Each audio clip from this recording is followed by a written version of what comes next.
O nosso último Vem de Carona de 2024 já está no ar. E é claro, a gente preparou um programa especial trazendo aqui alguns trechos, de algumas entrevistas de alguns entrevistados que embarcaram conosco nesse projeto em 2024. Afinal de contas, foram mais de 50 entrevistados, mais de 19 horas de entrevistas. Ou seja, muita história contada no Vem de Carona em 2024 e agora a gente compartilha uma retrospectiva com você.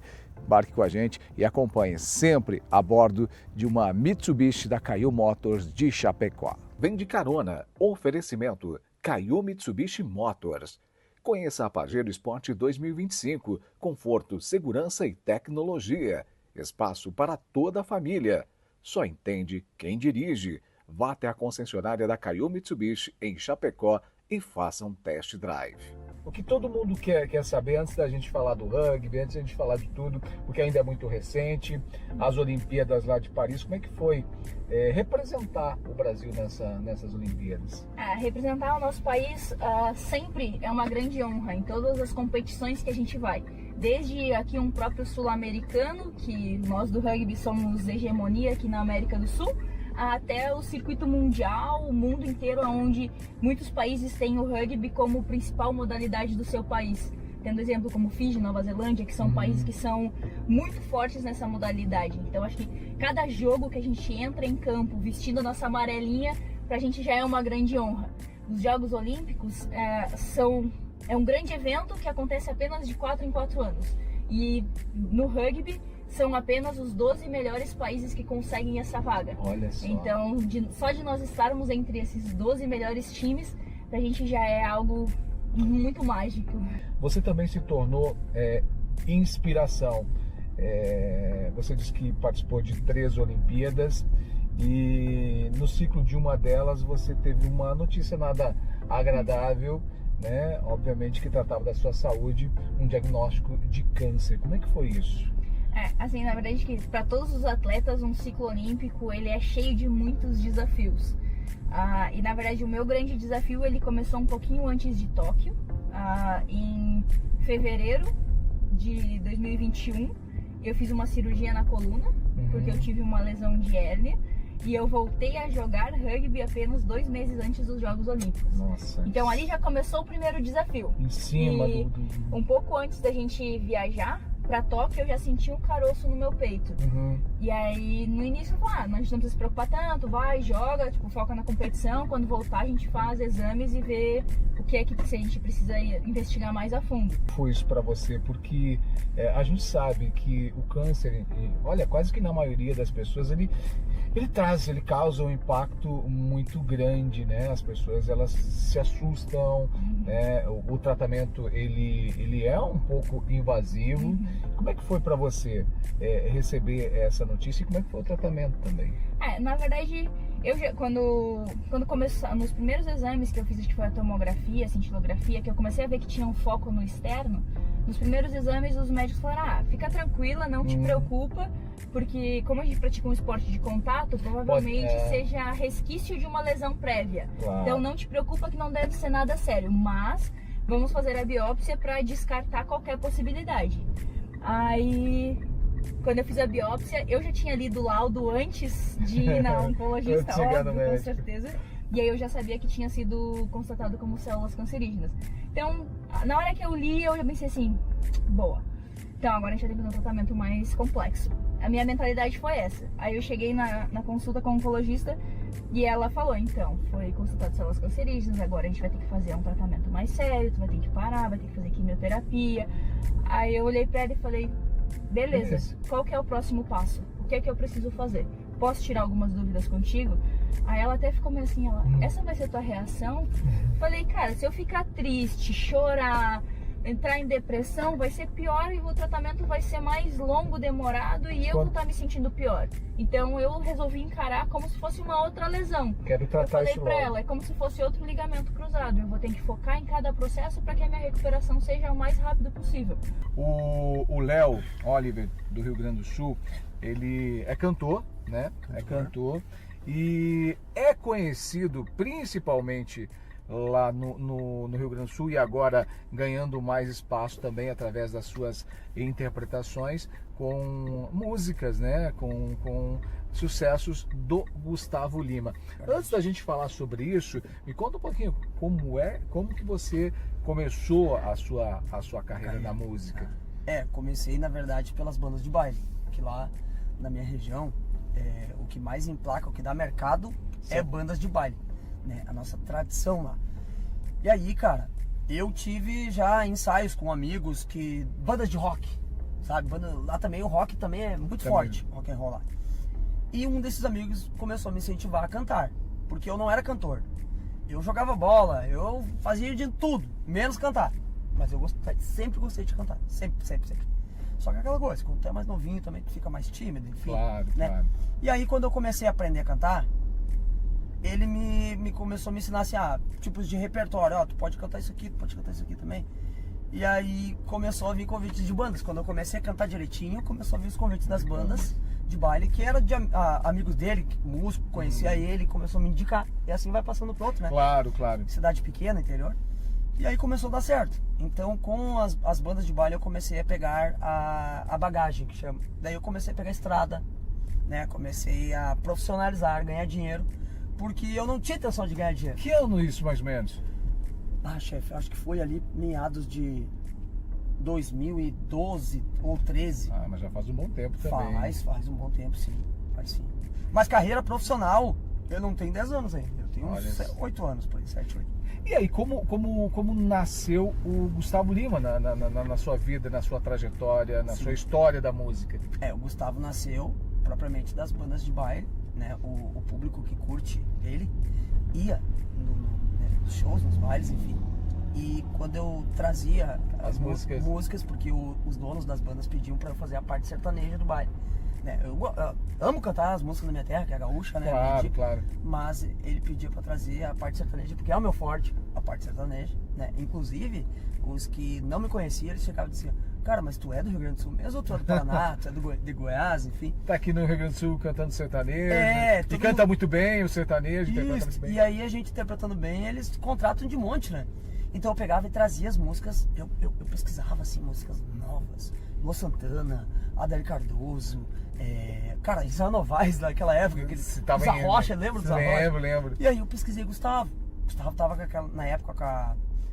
Meu coração apaixonado, atormentado em dores, procura entre outros um inventor dos amores. Espero que essa paixão nunca me deixe mal. E aí essa música estourava, cantava todo mundo. E eu cantava no baile essa música e as pessoas botavam a mão pra cima. Aí era aquele clima todo de show, cara. Acabava o baile e virava um show. Eu sempre trago pessoas aqui, famosas ou não famosas, sempre com o intuito de compartilhar a história. Porque às vezes a gente olha o cara por uma faceta, né? Aí exato. E principalmente hoje, a gente falava agora antes de começar a gravar sobre as redes sociais, né? Sim. Hoje tem tanta coisa na rede social e nem tudo também que tá lá é verdade. É 100%. Porque às vezes os perrengues, eles não estão lá. Né? No dia a dia é diferente. E aí você que tem uma vida simples, às vezes, você olha para um artista que você admira, pô, eu queria um dia chegar lá, mas pra mim a realidade é impossível. Mas você não sabe que esse artista pode ter nascido numa situação tão igual ou pior que a sua, né? Você pega a minha trajetória ali, você viu o tanto de vertentes que teve, como atleta, como modelo, como e não é da noite pro dia, como né? apresentador, como produtor musical, como DJ, pra depois chegar aqui, cara, estabilizar. Então, assim, eu investi, eu fui atrás também. O Big Brother é uma alavanca. Sim, né? Claro, projeto e tal. Projetou bastante. Mas se você não acreditar, não buscar, não abraçar, cara, passa batido um ano, ninguém lembra mais de você. Eu sempre sonhei em trabalhar na aviação. Eu ia pro aeroporto para poder ver avião, nunca tinha entrado dentro de um avião.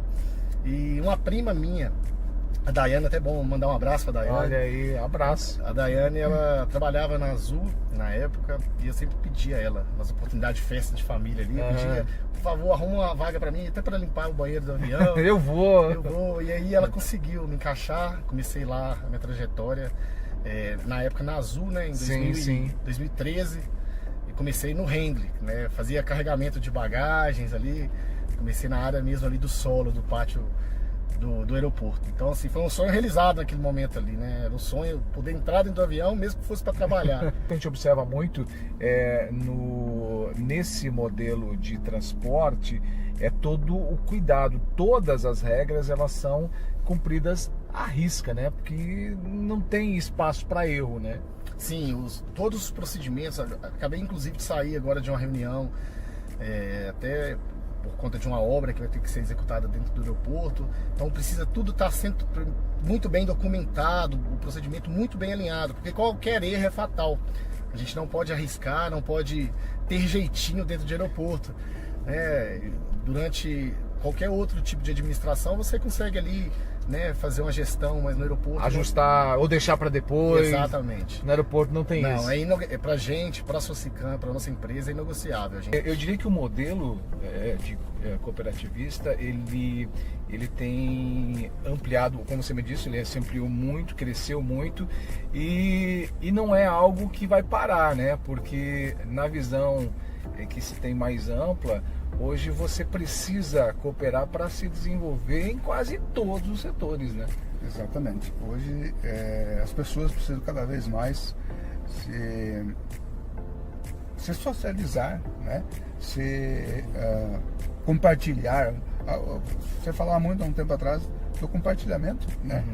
Das coisas, seja de conhecimento, seja de você vai para a internet, vamos dizer quase que é um cooperativismo, porque é um compartilhamento de informação. Você faz uma troca ali, uma né? Troca. Então, e quando se fala em cooperação, né, em todos os locais, seja na comunidade que você participa, seja no local, na empresa que você participa, também, de certa forma, entre aspas, há uma cooperação entre as pessoas, uma colaboração, porque na essência do cooperativismo o que é? É ser colaborativo, é colaborar com algo, né? Então, é uma coisa que a pessoa depois que ingressa, Justinei, vai se apaixonando, vai tomando gosto e vê que aquilo faz sentido. Já aqui comigo, prazer, senador Marcos Pontes, prazer recebê-lo aqui, viu? Prazer meu, parabéns pelo programa, é uma forma bastante interessante de fazer. Dirigindo, batendo papo e contando histórias. Bom, senador, a sua história é uma história bastante inspiradora, né? Porque o primeiro brasileiro a ir ao espaço, e essa com certeza gera muita curiosidade nas pessoas. Como é que começou essa trajetória? Na verdade, como eletricista aprendiz da Rede Ferroviária Federal, quando eu tinha 14 anos, para poder ajudar em casa, né? Que eu nasci na periferia, meu pai era faxineiro do Instituto Brasileiro do Café, e a maneira como eu achei, né? Eu gostava de aviação, a maneira como eu achei para me aproximar, já que eu não tinha dinheiro para pagar as horas de voo, era exatamente entrar na Força Armada. Então, entrar na Força Aérea. Para isso, eu fiz o concurso da Academia da Força Aérea. Nessa época, eu lembro que eu falava que eu queria ser piloto na oficina. Eu trabalhava na oficina da Rede Ferroviária Federal como eletricista aprendiz, né? E aí o pessoal fala assim, isso é coisa para filho de rico, rapaz, você nunca vai conseguir. Aquelas coisas que a gente sempre ouve quando você quer fazer alguma coisa diferente do normal. Mas aí eu estudei, eu lembro que minha mãe, na época, falou assim para mim, você pode fazer tudo o que você quiser na vida, desde que você estude, trabalhe, persista e sempre faça mais do que esperam de você. E ela estava certa. E essa experiência de ir para o espaço, porque eu lembro que era muito jovem ainda na época em que se anunciava que o primeiro brasileiro a ir para o espaço, lembro muito bem dos telejornais mostrando. E como é que foi para o senhor essa experiência? Olha, era tudo muito novo, né? Eu já era piloto, já tinha voado nos Estados Unidos, conhecia vários candidatos a astronauta, né? Foi assim que eu tive a ideia de me inscrever também, principalmente na Marinha Americana. Inclusive, 2 deles são amigos meus até hoje. Olha. E eles entraram uma turma antes, na turma de 96, que eram 2 irmãos gêmeos, o Mark Kelly e o Scott Kelly. Eles eram ambos pilotos da Marinha Americana, uma carreira semelhante, irmãos gêmeos, idênticos. Hoje em dia já não são idênticos, porque o Scott ficou no espaço, tipo, quase um ano, e o Mark ficou no solo. Eles foram fazendo experimentos nos dois, na saúde, para ver as modificações. Olha só. E o espaço modifica a nível de DNA. Não sei explicar isso, entrar no site da NASA, lá tem as explicações disso, né? Para começar o nosso bate-papo, a gente tem que contar uma história, né? Bora lá. O Ronaldo, que não é Ronaldo, que história é essa? Então, né? Então, esse Ronaldo é meu apelido, gente, tá? Então isso aí eu ganhei tempo de escolinha. Então eu falei, a gente tem uma semelhança, mas não bancária e nem futebolística. Com o Ronaldo. É. Que joia. E aí, com essa oportunidade, aos poucos, você foi também se mostrando, ganhando o teu próprio espaço. Perdendo a vergonha, né? Que eu morria. Era tímido? Nossa, tipo, pra cantar assim, ó, morria de vergonha, sabe? Eu fazia, podia ter 5, 10 mil pessoas na minha frente, a gente abriu muitos shows, assim, sabe? Sim. E eu fazia violão, fazia um carrom e tal, e aí pra mim era normal. Mas se falasse assim, Ronaldo, fala um boa noite aqui, nossa, aí você foi o homem. Travava. É, e aí eu fiquei uns 6 anos com eles aí, e aí veio a pandemia, né? Então, ali nossa, tipo, baqueou tudo, né? Aí... Foi um momento difícil para todo artista, né? E infelizmente, né, tive a perca do meu pai também na pandemia. Sim. E foi aonde que começou a surgir o voz e violão, assim, tipo... Começou. Que não podia dupla, né? Tinha lugares que tinha que ser solo e tal. E foi onde que eu comecei a... Usou rede social também para isso? Não, pouco eu usei. Pouco. Mas aí o Robson, né, que é um cara, assim, que hoje é um irmãozaço, assim, que eu tenho, que a música me deu, que, né, a gente se conheceu. Claro. E ele me incentivou muito nisso. Ele falou, Ronaldo, vai, cara, tu tem potencial, tu canta bem e tal, né? E aí devagarinho fui me soltando, sabe? E hoje, graças a Deus, estamos aí, né? Eu fazendo a minha carreira, assim, né, na música. Eu tenho como experiência da dança em si na minha vida, né? Começou a construir na minha vida a dança, ela entra quando eu tenho 4 aninhos. 4 anos. Eu era uma pessoa muito introspectiva, eu era até meio antissocial, eu não conseguia olhar as pessoas nos olhos. E aí eu tive a primeira dança na creche, eu era da creche. E eu já quis ficar na frente, eu já tive uma maneira diferente de encarar o mundo, encarar as pessoas. Eu lembro do meu olhar que foi pro horizonte, eu lembro do meu corpo, a postura. E eu lembro dessa sensação de superpoder. Então, por isso que eu falo, se for falar do que me mobilizou, aí tem que ir aos 5 anos. Olha, isso de uma certa forma te incluiu, você tinha esse medo de socializar e a dança foi... A maneira que eu consegui socializar, enfrentar esse desafio, né? E eu nunca tive o problema com o palco. A primeira vez que eu pisei, eu já sabia que eu pertencia àquele lugar. É muito louco, porque eu era muito criança. Eu era daquele nível de entrar embaixo das mesas quando chegavam alguém em casa. Tem essas pessoas que me impactaram muito, que é a Xuxa, Roberto Carlos, o Didi, quem que é o outro? Já não impactou, não impacta Já tanto. não impactou mais.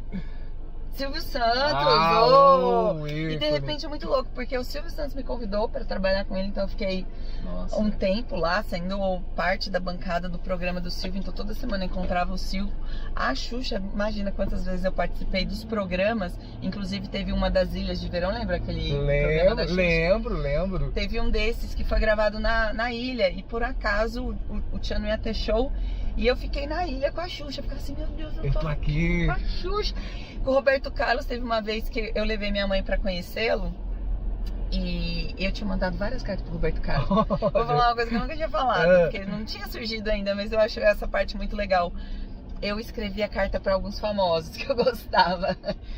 E, tipo, isso depois do Tchan. Depois do Tchan. O Roberto Carlos foi uma situação assim, o Tchan fez um show em Porto Seguro, e eu conversando com o motorista, e ele me falou que pegaria o Roberto Carlos no outro dia. E eu, meu Deus, você faz um favor pra mim? Escrevi uma carta pro Roberto Carlos. Pra entregar pra ele. Entreguei pro motorista pra entregar pro Roberto Carlos. No final de ano, eu tiveram algumas vezes que eu fiz um cartãozinho com uma foto minha pra mandar pra algumas pessoas. Mandei pro Roberto Carlos. Nunca tinha tido resposta até então.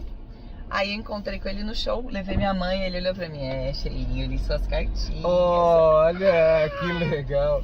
Você é natural de São Paulo, né? São Paulo, capital. São Paulo, capital. E teve uma trajetória bem importante no esporte. Encerrou, né, a sua carreira aqui em Chapecó, mas começando do começo aqui, como estava me falando, começou aos 14 anos No São Paulo, Em isso. São Paulo, 14 anos. Como é que foi isso? Fui fazer testes e 1000 garotos e eu acabei passando aí mais um. Depois acabei ficando só eu. Olha E só. daí a sequência veio para a categoria de base, foi subindo até o profissional. Depois fui emprestado para o São Caetano, voltei para o São Paulo. E depois eu fui para Dourados, Mato Grosso do Sul. Mato Grosso. E depois vira Chapecó. O pessoal brinca comigo pelo seguinte, assim, Zózio, pô, você é gente boa pra caramba, tal. Não, ser gente boa, eu acho que é o dever, né, de todo mundo. Tá, mas onde vocês querem chegar? Jogou no Inter. Eu falei, sim, cheguei no Inter, tirando um sarro, né? Assim, e nesse momento ainda? E fui campeão contra o Grêmio. Aí eu tenho que colocar, né, não dá pra deixar em branco. Sabe, acabou aquele futebol tá amarrado. Raiz enfim, eu acho que essas coisas, elas alguém fala assim, tá, mas isso prejudica o futebol? Mas peraí, a prioridade não é futebol? Você tá só olhando no telão pra ver se tá... Aqui não tem telão, tá? Sim. Mas enfim, o cara tá olhando pra ver se tá com... Pô, peraí, vamos jogar bola, né? A prioridade é o futebol. Jogar bola. E outra coisa muito mais séria, Jusinei, que eu vejo, isso não é só em Chapecó, isso é na seleção brasileira. Acabou, morreu. Sabe por quê? Eu tenho um cunhado que ele dá aula de futebol em Maringá. Ele é professor. E eu disse, Nato, vem cá, me diz uma coisa. Essa questão do futebol, hoje você não tem desafios. Você pega um campo que ele é retinho, aí você coloca grama sintética, aí vai treinar. Daí eu disse assim, eu te entendo. Eu disse, se você falar para um pai de um aluno que você vai levar ele para treinar num campo, num potreiro, com um campo que é cheio de buraco, não, nessa escola não vai. Meu filho vai naquela ali. Vai aprender quando? Então a gente vai perdeu muito com isso, porque o craque, o bom jogador, todo respeito a todas as pessoas, ele sai lá da favela. Ele sai dos desafios, ele sai dos problemas. Então assim, se na vida você não tiver desafio, que resiliência você vai ter para consigo mesmo? E aí, você gostou da nossa retrospectiva 2024? Muitas entrevistas, muitos entrevistados passaram por aqui. E para você não perder nada, segue a gente nas redes sociais, se inscreva no nosso canal, acione as notificações para que você receba as informações sempre que a gente tiver vídeo novo no nosso canal e nas nossas redes. Obrigado pela sua audiência, obrigado pela sua companhia durante 2024. Obrigado a todos que embarcaram e contaram a sua história, a sua trajetória, que trouxeram informações para a gente no Vem de Carona 2024. 2025 está chegando, muitas novidades e, é claro, eu conto com você. Desejando um feliz ano novo, de muitas alegrias, de muitas realizações e a gente se encontra em 2025. Tecnologia de verdade não se explica, você sente. É como um impulso interior. No mundo animal é pela sobrevivência. No off-road é o que acelera seu coração. No agro é o que faz seu trabalho render mais. No dia a dia é o que te acompanha. Em cada curva, em toda estrada, em qualquer terreno. Uma tecnologia que, sem você perceber, cuida de você enquanto dirige. E quando acontece, pode chamar isso de instinto. Essa é a natureza de um verdadeiro 4x4. Essa é a natureza de um Mitsubishi. 4x4 é Mitsubishi.